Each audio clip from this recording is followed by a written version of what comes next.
Good evening. Oh, I'm a bit low on the screen. There we go. Let's come off of it. There we go. Good evening and welcome to this week's programme. In the news this week, Weymouth charity Friends of MV Freedom, let's put a picture of them up. There we go. Have been awarded with the Queen's Award for Voluntary Service, the highest award a voluntary group can receive in the UK. The group have provided access to the sea for people living with disability since 1984.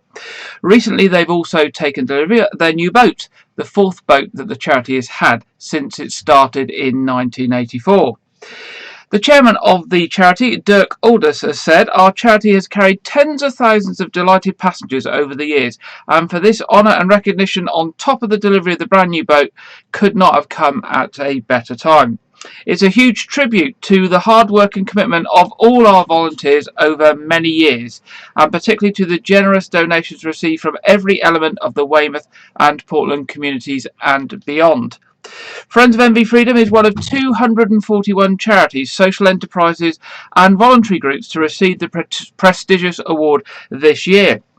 The Queen's Award for Voluntary Service aims to recognise outstanding work by volunteer groups to benefit their local communities. It was created in 2002 to celebrate the Queen's Golden Jubilee. Recipients are announced each year on the 2nd of June, which is the anniversary of the Queen's coronation.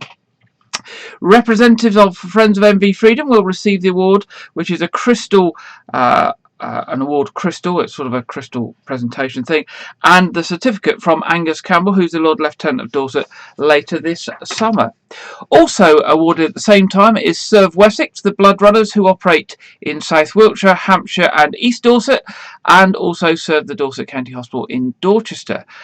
They've received the same award this year, so well done to both MV Freedom and Serve Wessex. Dorset police officers investigating an assault in Weymouth are appealing for witnesses or anyone with information to come forward. Dorset Police received a report at 2:30 a.m. on Monday the 31st of May from the ambulance service of a stabbing in West Hill Road, Wyke Regis, near the junction with Pirates Lane, very close to our studio here in the heart of Wyke. It's reported that a victim, a man aged in his 40s, was assaulted by a group of men. He sustained a stab wound. The required surgery was taken to hospital for treatment. His injuries are not believed to be life-threatening. The offenders may have left the scene in a dark-coloured car, and the police are keen to hear from anyone who may have captured either the instant of the vehicle, or the vehicle leaving the scene on any home CCTV systems. More help is also requested by Dorset Police, who are appealing for witnesses or anyone with information to come forward following a report of an assault and sexual assault on Weymouth Beach. It's reported that around 5 p.m. on Tuesday the 1st of June, a man approached a group of teenagers aged between 15 and 16 years old between Greenhill and Brunswick Terrace, and during an interaction he made inappropriate comments towards them. The man allegedly threw a rock at the group and subsequently grabbed and pushed one of the teenage boys. It's further reported that the man kissed one of the boys on the neck while apologising. Officers attended, and a 42-year-old man from Weymouth was arrested on suspicion of assault and sexual assault. He has been released under investigation. So if you can help with either of those incidents, do give Dorset Police a call on the usual number 101, or anything you wish to give anonymously via Crime Stoppers on 0800 555 111. Now, the Dorset coroner is asking for some help to locate the next of kin of two persons who lived in the Weymouth area and have died recently. The first one is Stuart Gom, who was 56-year-old and died at his home address in Bedford Road on Tuesday the 1st of June. And the second one is Mark Gary Littleworth, who was 59-year-old and died at his home address in Park Street this Thursday the 3rd of June. Neither of the deaths are being treated as suspicious, and no police investigation is needed. But the coroner's office is very keen to trace any relatives and next of kin of either of these people. If you can help with either of that, the contact number for the Dorset coroner is 01202 123 900. That's 01202 123 900. The chair of fundraising of Weymouth Lifeboat Station. Teresa Drage has just completed the final mile in the RNLI Mayday Mile Challenge. The RNLI Mayday Challenge is the annual fundraiser for the RNLI, in which everyone is encouraged to travel a mile a day by any means they can for every day during May. Teresa, who uses a walking frame to help her get around, started the challenge by hoping to raise £300 for the RNLI. At 7 p.m. on the 31st of May, the last day of May, Teresa, supported by family, friends and supporters and lifeboat crew, set off from the Jubilee Clock to walk the last mile to the lifeboat station. On arrival at the lifeboat station, she was met by Weymouth Town Mayor, Councillor Colin Huckle, who praised Teresa for all the hard work that she had done in raising a total to date of £2,300 for the RNLI. So well done to Teresa, hoping to raise £300. So far raised £2,300. Teresa said, "I want to thank each and every one of you who has supported me in the Mayday Mile Challenge. It's been absolutely mind-blowing. All the words of encouragement from family, friends and complete strangers." So well done to Teresa there, supporting a very worthy cause. The Cherries, a residential home for children with complex learning difficulties and disabilities, has been rated good by an Ofsted inspection. The Cherries is run by Dorset Council. It's based in Weymouth and provides long-term care and accommodation for up to 9 children.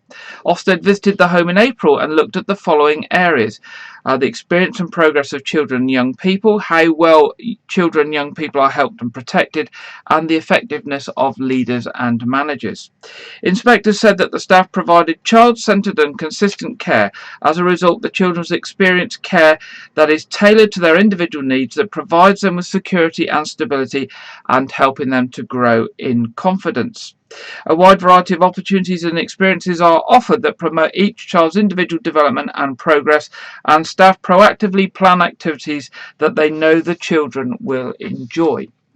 The inspectors did find some areas for improvement, which did include reviewing the amount of health and safety signage around the building to improve the home feeling of the environment and to ensure that the environment is consistently maintained and furnished to a high standard. Now, a very, very serious and concerning matter. We could be heading for a shortage of the breakfast cereal Weetabix after workers who make it have voted to strike over pay and conditions. Around 80 staff based in Northamptonshire will take part in one-day strikes, which could lead to product shortages following a system of fire and rehire. So they've been getting rid of staff and then rehiring them as and when they need to. Weetabix have, however, said they are confident there won't be any shortages. Over the bank holiday, Dorset Police worked alongside Dorset Council staff to tackle unauthorised encampments in West Dorset, including several in Weymouth and Portland. At around 6:30 on Friday the 28th of May, officers were called to reports of a group of travellers at Weymouth Rugby Club. They attended and spoke to the group before monitoring the incident overnight. Separate unauthorised encampments were also reported at the Swannery car park and the Noath. On Saturday, Dorset Police re-attended the rugby club while the local authority made the alternative site at Piddle Hinton available. While officers were at the site, the group left and relocated to the Marsh swimming pool area at around midday. Following a process of engagement, a notice under Section 62 of the Criminal Justice and Public Order Act was served on the group to leave the site by 10:30 a.m. on Sunday to the approved alternative site in Piddle Hinton. The group departed out of the Dorset local authority area at the stated time. The transit site at Piddle Hinton is there to provide a solution for unauthorised encampments and can enable the police to use particular powers to move people to the site. Another story from Dorset Police. This time they're urging motorists to be mindful of all road users this summer in an effort to reduce the number of people seriously injured or killed on the county's roads. The May Bank holiday weekend saw residents and visitors make the most of the beautiful weather in the stunning county. Sadly, 2 motorcyclists lost their lives following collisions in Bournemouth and near Dorchester over the weekend. Investigations are underway to establish the exact circumstances surrounding each collision. Dorset Police and partner agencies are working together to remind all road users of the importance of taking that extra bit of time to look for vulnerable road users like motorcyclists, particularly at junctions. A campaign was launched in April 2021 which identified key known locations where motorcyclists have been injured in road traffic collisions, and unique road signs were placed in these areas to remind all road users to take that extra time to think bike. And I'm sure you've seen those signs popped up around the county. Inspector Craig Tatton from the traffic unit said motorcyclists and cyclists don't have a roll cage, seat belts or airbags, so when they are involved in a collision they are sadly often seriously injured or killed. Everyone can play their part in reducing the risk and the number of incidents on the roads. Queues and delays can be stressful and frustrating, which can also cause road users to take extra risks and make mistakes. We urge all road users to do the same by taking that extra time to look for vulnerable road users and make sure they have been seen. A guide has been produced to provide advice to all road users about how they can be safe on the roads, and it can be found on Dorset Road Safe website, and the website address is dorsetroadsafe.org.uk. Nice and easy to remember, dorsetroadsafe.org.uk. Another piece of good news, the Citizens Advice Outreach Service at White Regis Health Centre will be restarting face-to-face service on the 18th of June. It's not a drop-in service, it is a by appointments only service, and you can book appointments through the health centre to speak to an advisor. Appointments can either be face-to-face at the practice or by telephone depending on the preference of the individual. Citizens Advice Service works involve providing advice on issues such as benefits, work, debt and money, consumer affairs, family, housing, law and courts, immigration and health, and lots more besides. A very good service, and it's really good news that it's available again in White Regis at the health centre. A 2-week delay seems to be being planned on the easing of restrictions in England on the coronavirus pathway. A number of people in the country with COVID-19 has risen in the recent week by 75%. Multiple reports have also suggested plans to lift the restrictions could be scaled down, with social distancing and the wearing of face coverings set to continue amid concerns that the Indian variant is fueling a surge in cases. The UK on Friday recorded its highest number of new confirmed coronavirus cases, 6,238, since late March, according to the official figures released today. Figures from the Office of National Statistics also suggested the number of people who had the virus in England has increased by around 3/4 in a week, taking it to its highest tally since mid-April, with the R value now being between 1 and 1.2. However, I'm sure you have heard as well that a government source has stated earlier today that it seemed to be on track for the latest stage in the government's roadmap on the 21st of June. However, we will all need to wait and see what actually happens on the 14th of June, which is a week before when the 21st of June changes are supposed to happen. And Dorset is having a rush of applications for new campsites for staycation holidays. A rush of planning applications has included sites with yurts, glamping pods, safari tents and teepees. Many of the applications have been for temporary sites, and while most are small scale, will collectively add up to hundreds of additional spaces for camping and for visitors to sleep. And for the first time since 1800s, the county is likely to have more shepherd's huts than when the countryside accommodation was needed for those actually tending the flocks. Some of the sites have no need to apply for formal planning permission if they are to be used for less than 56 days, double what it used to be after the government relaxed the rules to help the economy recover after the pandemic. Recently considered applications in the Weymouth area include Portland Bunkhouse, Moor Farm at Knights in the Bottom, Chickerell, Weymouth Rugby Club and PGL Park, Short Lane, Osmington. all of those places looking to increase their sleeping accommodation.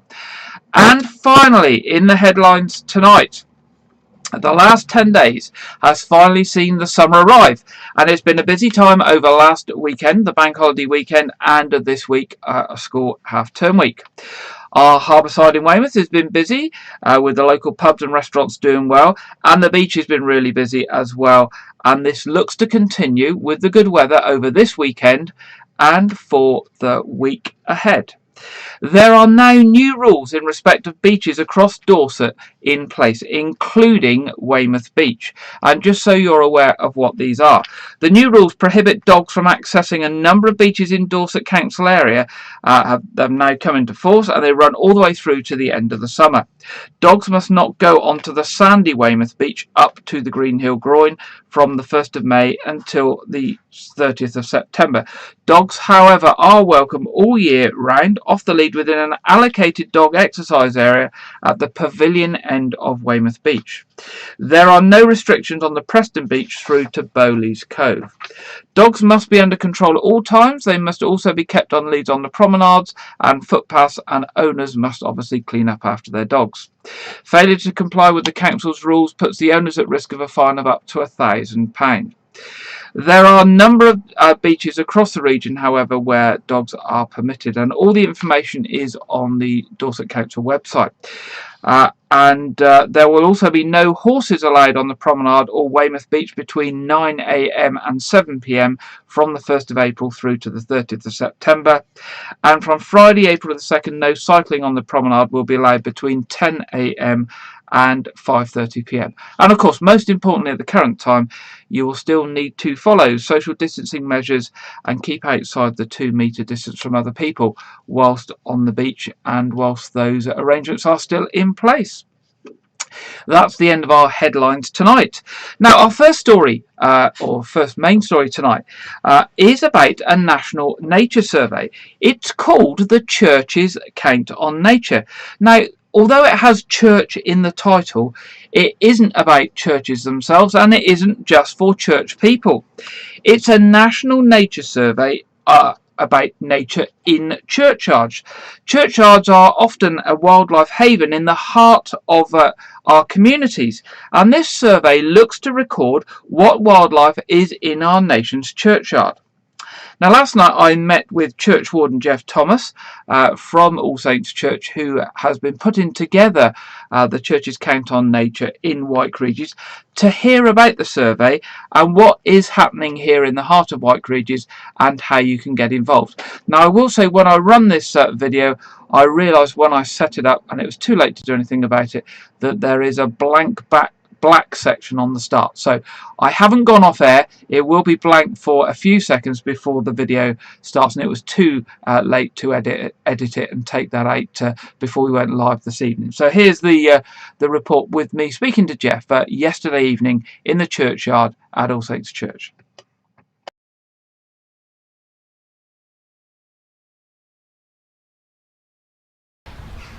Hello, good evening, and I'm here stood in the churchyard of All Saints White Regis, and I'm joined by my fellow church warden, Jeff Thomas, and we're here to speak about the Church's Count on Nature, which is a national thing that's happening this coming week. So Jeff, just tell us a bit about what the Church's Count on Nature is. Well, as you say, Gary, it is a national thing. It's taking place around the UK. It's an event sponsored by the group called Caring for God's Acre, which is a charity who look after the sort of and preserve the nature and burial grounds. There's another group called A Rocker UK, which is a Christian charity focusing on conservation, and also the Church of England, and we're not in Wales, but the Church in Wales as well. So it's a broadly supported event happening around the UK in a church near you. Is this something that the people of Wyke, if they were interested in this coming week, could get involved in? Is there some role for people that might be interested in nature and wildlife in Wyke? Yeah, definitely, because the idea is that at these churches around the UK, throughout the week in question, which is next week, people get involved and essentially count the wildlife they see in their churchyard, and that's not just animals, that could be flowers and as well. So it's a whole range of flora and fauna, and they can get involved here in White Regis, because what we've done is organise throughout next week 2 hour-long slots, commencing Monday afternoon from 2 o'clock to 3 o'clock, and then Tuesday 10 to 11 and 2 o'clock to 3 o'clock, and the same on Wednesday, Thursday and Friday. So there's 9 slots. Just come along, there'll be someone here, meet up at by the Lich Gate, the bench by the Lich Gate, and take it from there. And you can grab a piece of paper and go and find a spot and just write down what you see. Now, I know quite often there's comments in Wyke about the fact that the churchyard is unkempt and uncared for, but I know this isn't the case, and actually it's a managed situation here in the churchyard to promote wildflowers and encourage the insects and bees. And of course it's an ancient churchyard going back to 1455. And as you look around the churchyard, there are all sorts of plants and wildflowers and trees. It's a sort of a haven of wildlife within centre of Wyke. I mean, what might people see if they actually came this week to look? What sort of plants or what sort of animals or birds or? Okay, well, I'm certainly not an expert myself. I'm very interested, but I know that, for example, with bird life, the other week I was here with the band practicing, and we were practicing not a few yards from where we are now, and as we sat and practiced, well, a great tit appeared and was getting very angry actually, because his nest was in one of those sort of vents on the side of the church, and we, playing our band pieces, were preventing him from getting back to it. So great tits is a good example. I've seen myself a blackbird here earlier, heard the other week a chiffchaff, so all sorts of birds will pay a visit here. Insects, well, as you rightly said, we haven't mowed this. I know I personally observed no mow May in my garden, and boy was it a tough ask mowing it on the other day when on the 1st of June. But yes, that's encouraged all the insects, all the bees and the wasps and everything that like to sort of to use the flowers in the graveyard. And so we're perfectly set up for people to come and sit and observe and note stuff down. As for animals, don't know. Might see the odd badger perhaps if you're really lucky. But you know, if you sort of peer down by the side of a gravestone, you might see anything and everything. So keep your eyes peeled. And of course that's what it's all about, isn't it? I mean, we might see the odd thing as we're here tonight or in the week, but of course if people are monitoring it over a period of time, they may notice things that we don't see. Yeah. And I know there are butterflies here, there are bees, there are lots of wildflowers, there are birds. So if you've got some time this week, the details will be up on screen. Do get in touch, do have a look at the parish website. We'll put some information up on the parish website as well, and do come along and see what you can find in the churchyard here in Wyke, and let us know what you find, because we can't be here all week having a look. There we go. So that's the church's count on nature that's happening this week, and you can judge by the video there the amount of bird noise there was in the background, and there are lots and lots of birds there, and say butterflies, bees, lots of insects. There are wood piles there specifically left for insects as well. And I've been told by some of the people that get involved in this sort of thing that the best thing to do first of all is maybe to take a little camping chair with you and just go and find yourself somewhere quiet to sit, and just sit and stay still and listen, and then you'll see the bird life coming out around you. Of course, if you're walking around, you are disturbing things, and they won't come out. So if you want to get involved, do go along to the parish website, www.parishofwykeregis.org.uk. There'll be stuff going up on Facebook over the weekend as well, and do pop up. It's an activity that you can do as a family or as an individual, young or old alike, and you'll be made most welcome. Our second story tonight comes from our regular contributor Janet Hall, who this week is looking at the psychiatrist and psychologist Carl Jung, who died 60 years ago tomorrow on the 6th of June 1961.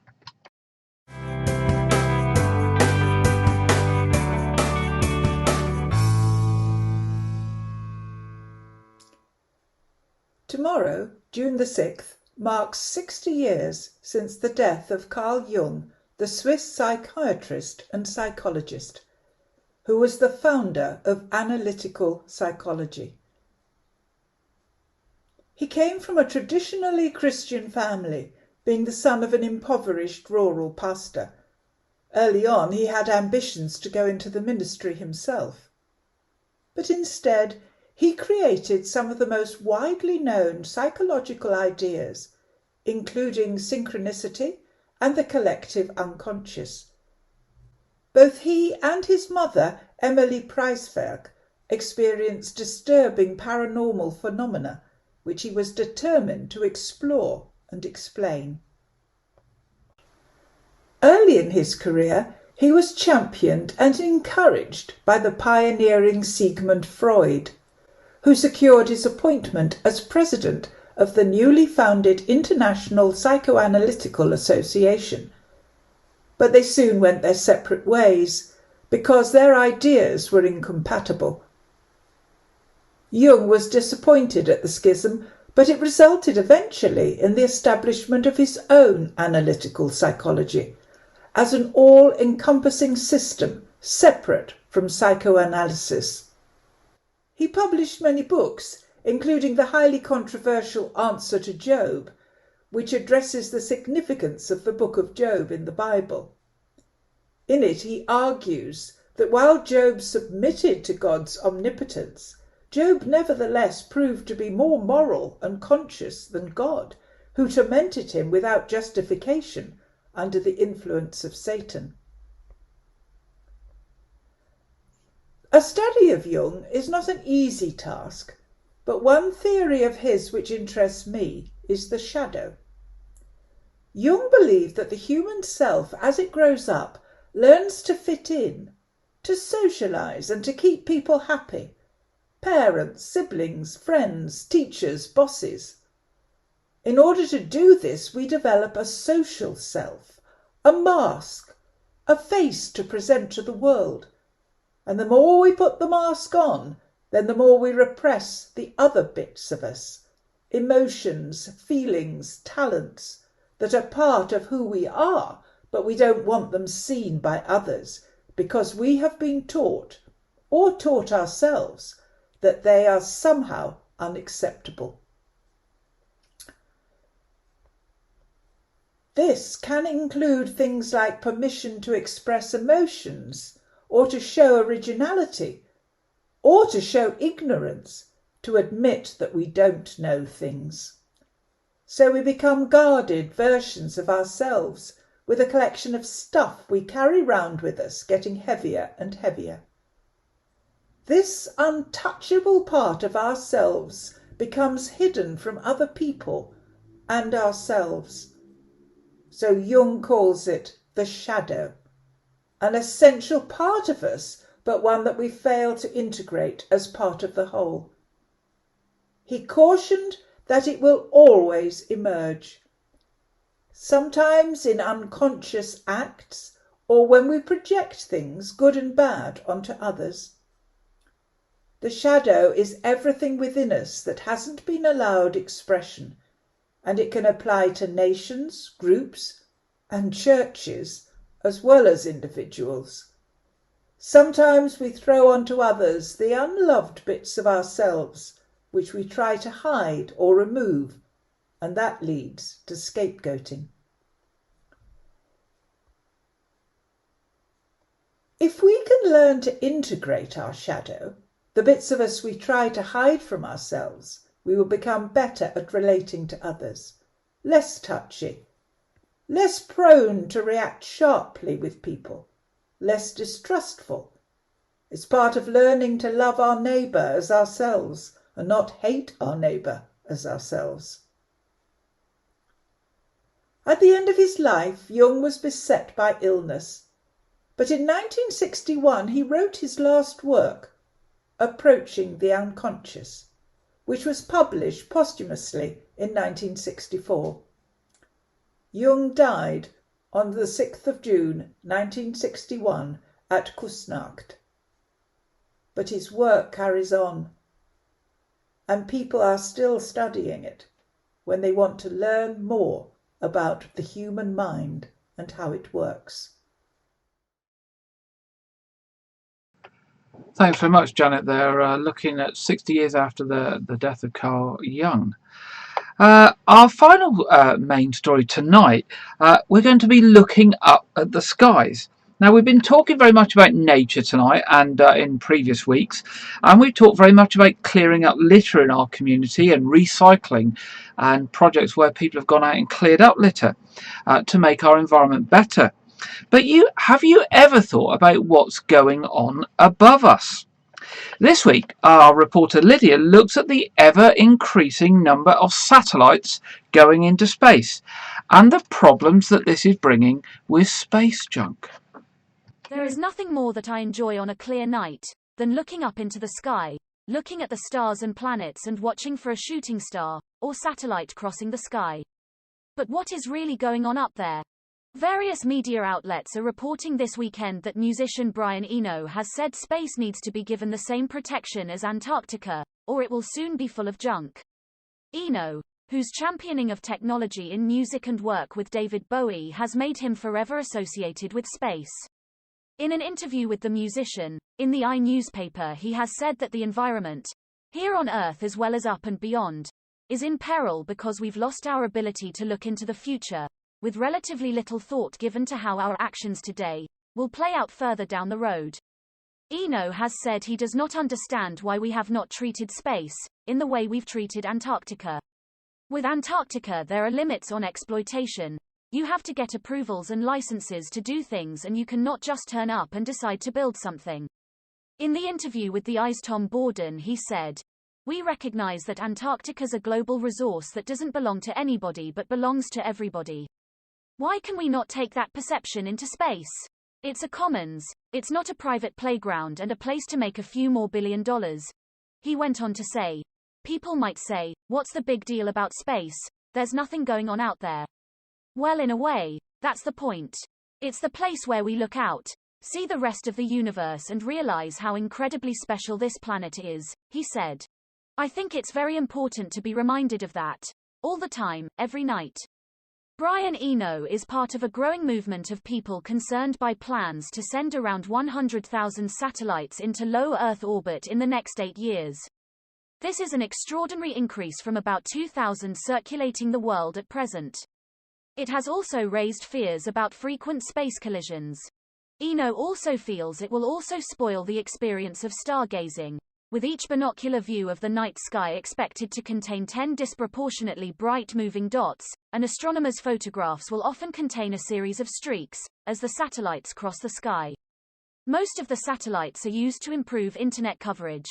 Their proliferation has been made possible by developments in rocket technology, which means they can be sent into space much more cheaply. There are also relatively few limits on sending satellites into space, as there is a lack of international laws covering space. The laws that do exist date back to 1960s, when the technology was quite different, and not so many items were being sent into space. If things carry on as they are, we'll have up to 100,000 new satellites in the sky within a decade. It's just complete madness. There's no thought at all about what it means to have a world with potentially several 100,000 satellites surrounding the Earth and presumably colliding regularly and filling the sky with space junk. Said Eno, who knows several spacemen, including Rusty Schweickart, a key astronaut in NASA's Apollo program. Eno feels very strongly that we have lost the tendency to think about the future, and that we focus too much on the present, and what we want today. Hence there is no understanding of the future impact of our actions. Back on Earth, Eno is a keen advocate of climate change action. He has just set up Earth%, a project that encourages musicians and the music industry to donate a small percentage of their earnings to fight climate change. Brian Eno will be one of 30 satellite experts talking at Losing the Sky, a free virtual event hosted by Edinburgh Astronomical Society on the 15th of June. The event will be online and will start at 7:30 p.m. The event will be led by Professor Andy Lawrence, of Edinburgh University. Professor Lawrence has just launched a book appropriately called Losing the Sky. Professor Lawrence says, "The sky belongs to all of us, or so we thought, but suddenly it seems it's possible for people to plaster it with litter. We're now polluting the sky in a way that nobody expected." The live talk will be hosted on the Astronomical Society of Edinburgh Facebook page, and on YouTube. Why not search them out and join the virtual event? It looks as if it will be very interesting and thought-provoking. Now back to Gary in the studio. Thank you, Lydia. No, I wonder if you thought about the amount of junk going up into the sky above us. What goes up? Something's got to happen with it. And I know there are particular projects, and I think one is run by an organisation called SpaceX that's literally looking to put thousands of small satellites into space to improve mobile phone coverage and to provide satellite internet coverage, which is very good for technology, obviously, and advancement of technology. But we need to manage what happens to those when they go wrong and when they collide. So very interesting webinar there that's going to be run that I certainly think I'll be paying a visit to. So it's that time of the programme now where we look at the weather, and we're going over to the Met Office, and this week we've got Aidan McGivern giving us the national weather forecast for the weekend. Hello again. A fine weekend for many with plenty of warm sunshine. There will be some showers in places at times, and the showers mainly the focus of a collection of weather fronts that are out to the west on Friday night and then push into northwestern areas during Saturday, sinking southeastwards to arrive into England and Wales by Sunday. Now here are the showers crossing the country and this area of cloud as well during Saturday night. A weak weather front, so a few dribbles of rain for Wales and the southwest, but nothing significant. A cloudy night means that in these areas temperatures will hold up a bit higher compared to the previous night, but in any clearer spots elsewhere it will be another fresh start to Sunday. Best of the sunshine on Sunday will be across central parts of Scotland, Northern Ireland, East Anglia in the southeast. This cloudy zone in the middle, that's where the weather fronts are ending up, and that provides a focus for some heavy showers to develop, perhaps across the higher parts of Wales into northern and eastern England during Sunday. But in the southeast, warm sunshine, 25 degrees. Scotland and Northern Ireland a much brighter and drier day with sunny spells and temperatures into the high teens or low 20s here. So there'll be some showers about this weekend to be aware of, but also plenty of warm sunshine as that ridge of high pressure from the Azores holds sway once again. Follow us on social media and we will keep you updated. Bye-bye. Thank you very much, Aidan. Now I'm going to pop up our little weather widget to see what it's saying for the week ahead. And that's not, it's not quite as positive actually as what I got from the Met Office earlier today, which actually says that although there may be some rain tonight and at times tomorrow, that it will be sunny the rest of the week, with daytime temperatures down here on the coast between 17 and 19 centigrade, and that'll run through the whole next 7 days from Monday through to next Sunday. Our weather widget is showing it's going to be a little bit cooler and possibly a little bit cloudy, so we'll stick with the Met Office forecast for this week, I think, which gives it a little bit better than our interactive weather widget. So looking to traffic and travel, this week it's quite quiet on the roadworks front. I think that's because we've been half term, so looking not to do too much on the roadworks. But Wessex Water continue their works in Williams Avenue in White Regis and Harbourview Road in Portland in the week ahead, where there shouldn't be any problems with traffic flow and delays, but it will affect parking in those roads. There are also works on Radipole Lane by Wessex Water, and that could well cause delays, and in Bar Lane in Chickerell, where the road will be closed. Of course, traffic will be heavy on the roads tomorrow. It's the end of half-term week, and a number of people will be travelling home from the area and from further down in the West Country because children will be going back to school and people back to work on Monday. So expect, if you're travelling anywhere tomorrow, that the traffic will be heavy. So best if you haven't got anywhere to go, to stay at home, have a piece of cake and a cup of tea and sit in the garden and enjoy the good weather. On the trains, good news, if you're travelling on trains this week, there are no planned engineering works this weekend or for the week ahead affecting services going from Weymouth elsewhere. Moving to what's on. All of those main attractions I've mentioned for the last few weeks are now open, although obviously there are still some restrictions in what they can do and needing to follow social distancing, etc. Specific things to mention this week is Weymouth Pavilion are asking everyone to call the box office to book tickets for their shows at the moment, as the online ticket system is not working. Now there's lots of information on shows coming up this month and over the summer period, so do take a look at their website. If you want to book any of those, do give the box office a call on 01305 783 225. That's 01305 783 225. The Nothe Fort have got some new items that seem to have gone up on their website this week that's happening in the near future. 10th and 11th of July, Weymouth Drama Club are producing Arabian Nights. They're bringing an exciting performance of Arabian Nights to the Nothe Fort this summer on the 10th and 11th of July. Experience the magic of a literary classic on stage, surrounded by the beauty of the Victorian architecture. I imagine that sort of thing at the Nothe Fort on a nice summer's day or summer's evening would be absolutely fantastic. And also, Opera Anywhere are presenting HMS Pinafore on the 16th of July. They are thrilled to be at the Nothe Fort with their energetic and accessible versions of Gilbert and Sullivan classics. They return this year to perform at the Nothe Fort the HMS Pinafore, a tale of mismatched love across different social classes. Climb aboard to find out if love prevails and enjoy a feast of fun along with Hip Hip Hooray.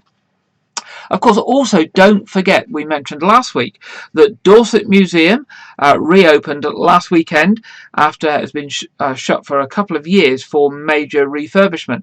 Now, I haven't had the chance to go to the museum yet. If anybody has who watches our programme, if they'd like to get in touch, I'd love to hear what you thought about the museum, what was good, what wasn't so good, whether you'd recommend it to other people. Do drop us an email in the first instance at news@whiteregis.tv, and I would love to have a chat with you about the new Dorset Museum. Cineworld in Weymouth is open again, and I know from a couple of people I've spoken to who've been there, it's operating very, very safely with COVID secure arrangements. So if cinema and the big screen is something that you enjoy, do have a look at the programme at Cineworld. Lots and lots of good films on, and it's good that our cinemas are opened up once again. And we will be talking about one of the cinema releases in a few seconds. Also this year, we mentioned it last week, we are celebrating 450 years since the union of Weymouth with Melcombe Regis. So if you are organising any events to help with these celebrations over the coming months, please do let us know. There's quite a lot of events being organised in White Regis, which we will be letting you know about in the coming weeks. All sorts of different things later in the summer to specifically celebrate the 450 years since the amalgamation of Weymouth with Melcombe Regis. So do drop us a line if you are organising anything so we can share it with the rest of the community. And something I mentioned last week, if you are a fan of West End musicals, tomorrow night, that's Sunday, 7 p.m, there is a live performance called The Show Must Go On that is coming from the heart of London's Theatreland. It's free, and it's in aid of the Theatre Support Fund. And this is the fund that is supporting those people who have not earned anything whilst the coronavirus pandemic has been on and they've been unable to work. Certain people in the musical theatres and actors have not earned anything. They've fallen through the gaps in the support the government have actually provided, and so the Theatre Support Fund has been working to support those people. They are giving a free show. Just search for The Show Must Go On. It's on YouTube. It starts at 7 o'clock tomorrow night, and all they ask is, if you enjoy it, that you make a small donation to the Theatre Support Fund. I think looking at the trailer video, it's going to be an excellent evening if that's something that you enjoy. So on to our film review section. I said there was one coming up. This week we're looking at a film called Reminiscence, which will only be available in cinemas. So it's really, really good that the movie industry is now in a position that it can release these big films to cinemas first to encourage people to get back to the cinemas. And it's going to be heading out at the cinemas on the 18th of August. And that's way in advance that it will be available in any other form. And basically, the people are saying it, reminiscence, nothing is more addictive than the past. It comes from the writers and directors, producer Lisa Joy. It's from Warner Brothers Pictures. Warner Brothers has been very, very active over the last 12 months or so, and they produce a phenomenal amount of pictures. Nick Bannister, who is played by Hugh Jackman, is a private investigator of the mind. He navigates the darkly alluring world of the past by helping his clients access lost memories. Living on the fringes of a sunken Miami coast, his life is forever changed when he takes on a new client, May, who's played by Rebecca Ferguson. A simple matter of lost and found becomes a dangerous obsession. As Bannister fights to find the truth about May's disappearance, he uncovers a violent conspiracy and most ultimately answers the question, how far would you go to hold on to the ones you love? The film also stars a number of other well-known and award-nominated and winning actors and actresses. It's also produced by the people that produced Waterworld, if you remember that massive epic from several years ago.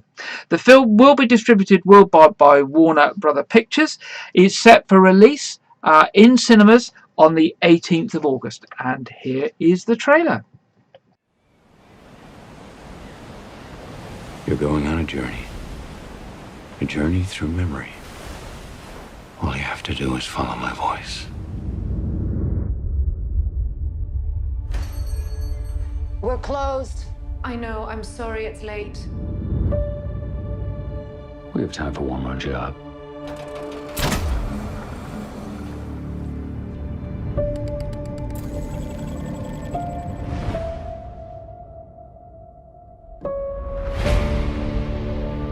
When the waters began to rise and war broke out, nostalgia became a way of life. There wasn't a lot to look forward to. So people began looking back. Nothing is more addictive than the past. No, put me back. Put me back. I understand. She's moved on, and you should too. People don't just vanish. To find where she'd gone, I had to know where she'd been.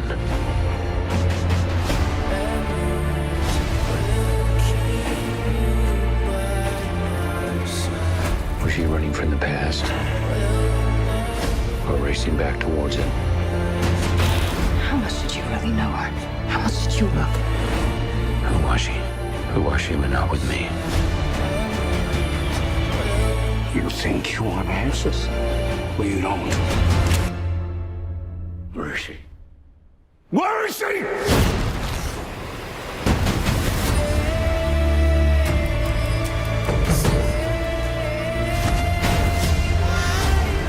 Arson, bribery, murder. People love their secrets. Don't go down this path. Stay here, in this life.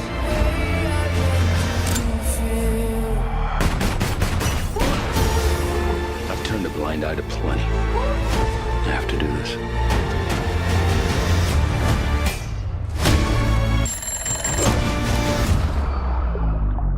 That machine of yours, how close can you get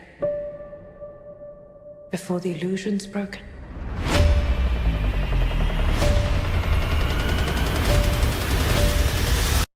You're going on a journey. All you have to do is follow my voice.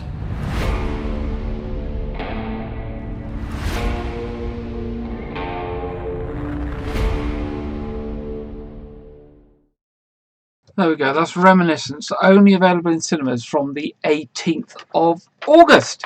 So we're almost at the end of the programme, and just to remind you that we have our quiz programme on this evening at 7:30. We start streaming at about 7:15, just to make sure people can get it in on time. That's available on all the usual channels, including the one you're watching on now. If you want to attend any of the regular church services in White Regis, then there's a service at 8 o'clock and 9:30 at All Saints Church tomorrow. The 9:30 service is also live streamed, and St Edmund's Church at 11 o'clock. Also remember on Friday this week that at 7 o'clock our Year in Gardening with Clive Gray will be broadcast. They always broadcast 7 o'clock on a Friday evening. If you're into your gardening and do your gardening projects and plants, there's something for you in that programme. And of course that, the quiz and even this programme can be watched at any time on Catch Up on YouTube or Facebook. That is the beauty of social media. Don't forget, this is a programme for you, for your community. So if you've got any stories you want us to cover, any events coming up, or anything you want to share with us, do drop us a line. We rely on your ideas for next week's programme. The email address is news@whiteregis.tv. And of course, during the week when we're not on the air, please support our other community stations, all community radio stations. We've got Chesil Radio, we've got Keep 106, and we've got Air 107.2. Both Keep and Air are available on normal radio as well as online on the internet, and Chesil Radio is just internet based. They are all quite different, and I'm sure if you take a listen to all of them that there will be one there that suits you. And we are really lucky to have all of these people within our community that work tirelessly to bring these services to us 24 hours a day, 7 days a week, all without any income for themselves. So well done to all of those, and I'll certainly do my best to support them in any way I can. So do take a listen to them. Other than that, I'll say good night to you and look forward to you joining me again at 6 o'clock next Saturday for next Saturday's programme. Have a safe and happy week. Enjoy the sunshine. Stay safe, and I look forward to being with you next week.